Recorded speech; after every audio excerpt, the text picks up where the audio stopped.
अस्सलामुअलैकुम दोस्तों, ਤੁਸੀਂ ਵੇਖ ਰਹੇ ਹੋ ਪਾਕ ਪੰਜਾਬ ਟੀਵੀ ਤੇ ਮੈਂ ਆ ਤੁਹਾਡਾ ਮੇਜ਼ਬਾਨ ਅਬਦੁਲ ਵਾਹਿਦ।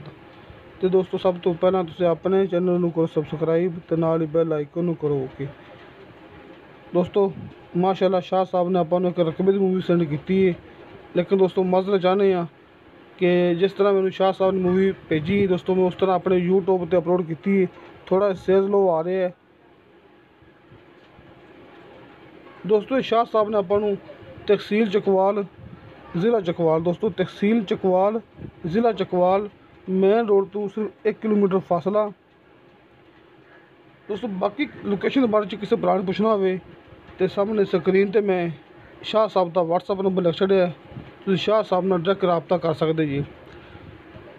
ਲੇਕਿਨ ਦੋਸਤੋ ਸਿਰਫ ਮੈਨੂੰ ਇੰਨਾ ਪਤਾ ਹੈ ਕਿ ਤਹਿਸੀਲ ਚਕਵਾਲ, ਜ਼ਿਲ੍ਹਾ ਚਕਵਾਲ, ਮੇਨ ਰੋਡ ਤੋਂ 1 ਕਿਲੋਮੀਟਰ ਫਾਸਲਾ ਦੋਸਤੋ। ਇੱਥੇ ਸ਼ਾਹ ਸਾਹਿਬ ਦਾ ਕਹਿਣਾ ਹੈ ਕਿ ਰਕਬਾ ਇੱਥੇ ਬੇਸ਼ੁਮਾਰ ਹੈਗਾ, ਰਕਬਾ ਇੱਥੇ ਬੇਸ਼ੁਮਾਰ ਹੈਗਾ, ਜਿੰਨਾ ਕੋਈ ਭਰਾ ਚਾਹਵੇ ਲੈ ਸਕਦਾ ਹੈ। ਲੇਕਿਨ ਆਪਾਂ ਨੂੰ ਕਮ ਸੇ ਕਮ ਆਪਾਂ ਨੂੰ 100 ਕਨਾਲ ਮਿਲੇਗੀ ਦੋਸਤੋ। ਕਮ ਸੇ ਕਮ ਸ਼ਾਹ ਸਾਹਿਬ ਨੇ ਕਿਹਾ ਕਿ ਆਪਾਂ ਨੂੰ ਵਿੱਚੋਂ 100 ਕਨਾਲ ਮਿਲੇਗੀ। 100 ਕਨਾਲ ਤੋਂ ਆਪਾਂ ਨੂੰ ਕਮ ਇੱਥੇ ਰਕਬਾ ਨਹੀਂ ਮਿਲ ਸਕਦਾ ਦੋਸਤੋ। ਇਨਸ਼ਾ ਅੱਲਾਹ ਤਾਲਾ ਮਿਲਾਂਗੇ ਅਗਲੀ ਵੀਡੀਓ 'ਤੇ। ਖੁਦਾ ਹਾਫਿਜ਼।